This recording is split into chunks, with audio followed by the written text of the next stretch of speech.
Imagine walking home at night, keys between your fingers, heart beating faster with every shadow you pass.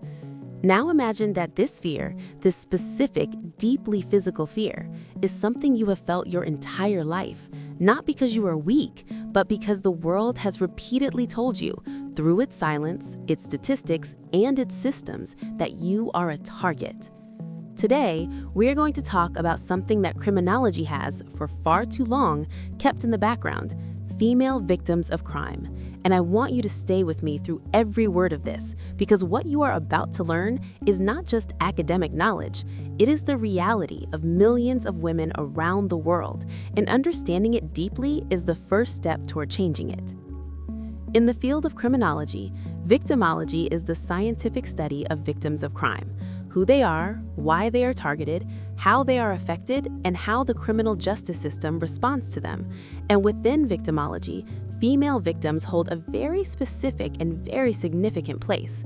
Women and girls represent a disproportionately large percentage of victims in certain categories of crime, particularly sexual violence, domestic violence, stalking, human trafficking, and intimate partner violence. This is not a coincidence. This is a pattern, and criminology asks us to study patterns carefully because patterns reveal truth. When we look at the data globally, the numbers are staggering. According to the World Health Organization, approximately 1 in 3 women worldwide has experienced either physical or sexual violence in her lifetime, most commonly at the hands of an intimate partner. Think about that.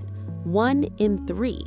If you are sitting in a room with 3 women right now, statistically, at least one of them has already survived something that the law calls a crime. Now, criminology doesn't just count victims, it tries to explain why victimization happens, and this is where theory becomes critical. One of the most important frameworks for understanding female victimization is feminist criminology, which emerged in the 1970s when scholars like Carol Smart and Freda Adler began pointing out that traditional criminological theory was built almost entirely around the experiences of men, both offenders and victims. Feminist criminology challenged this. It argued that gender is not just a variable in crime statistics, it is a social structure that shapes who has power, who is vulnerable, and who gets believed when they report a crime. For example, a woman who reports rape is far more likely than a male robbery victim to have her credibility questioned, her behavior scrutinized, and her case dismissed. This is not just unfair, it is a criminological problem because it directly affects reporting rates, conviction rates, and ultimately, whether justice is ever served. Another important theory is routine activity theory, developed by Cohen and Felsen in 1979, which states that for a crime to occur, you need 3 things to come together at the same time: a motivated offender, a suitable target, and the absence of a capable guardian. Now, let's apply this to female victimization with a real-world example. Consider a college-aged woman who attends a party late at night, walks home alone in a poorly lit area, and lives in an apartment complex with no security cameras or personnel. According to routine activity theory, her circumstances, not her character, not her choices in a moral sense, increase her exposure to victimization. The motivated offender already exists in society. The absence of guardianship is the structural failure, and she, simply by being female in a vulnerable setting, becomes what the theory calls a suitable target. This theory is important because it shifts the focus from blaming the victim to examining the environmental and social conditions that make victimization possible. Let's now go deeper into the specific crimes that disproportionately affect women. Intimate partner violence, or IPV, is perhaps the most widespread. It includes physical abuse, emotional abuse, sexual coercion, financial control, and psychological manipulation, all committed by a person the victim knows intimately and often loves. The reason IPV is so complex criminologically is because of what researchers call the cycle of violence, first described by Lenore Walker. This cycle moves through 4 stages: tension building, an incident of abuse, reconciliation, and a calm phase, and it repeats, often escalating in severity over time. Victims stay in these relationships not because they are weak, but because of fear, financial dependency, emotional bonding, threats to their children, and a criminal justice system that historically has failed to protect them. A woman who calls the police during an abuse incident might find herself doubting her own decision when her partner later apologizes with flowers and tears.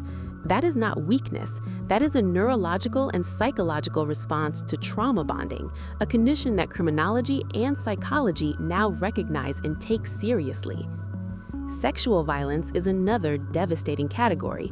Studies consistently show that between 60 and 80% of sexual assaults go unreported, and the primary reasons women give for not reporting are fear of not being believed, shame, fear of retaliation, and distrust of the police and court system.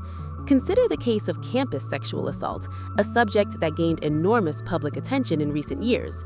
A young woman is assaulted by a classmate at a party at university. She does not report it, not because nothing happens, but because she knows she will be asked what she was wearing, how much she drank, and why she went upstairs. This is what criminologists call secondary victimization, the additional trauma caused by the very systems that are supposed to help victims heal and find justice. Female victims of crime are not footnotes in criminology textbooks. They are the center of a conversation that society has been avoiding for centuries. Every statistic we have discussed today is a person, a daughter, a mother, a friend, a woman who deserved protection, believed in justice, and too often received neither. Criminology gives us the tools to understand why this happens. It gives us theory, data, and language, but understanding alone is never enough. The real power of studying female victimization lies in what we do with that understanding, how we redesign systems, how we train law enforcement, how we teach communities, and most importantly, how we listen when women speak. Because the moment we truly listen, not to judge, not to question, not to dismiss, but to understand, is the moment justice stops being a promise and starts becoming a reality. Thank you for watching, and if this video opened your eyes even slightly, share it, because awareness is where change always begins.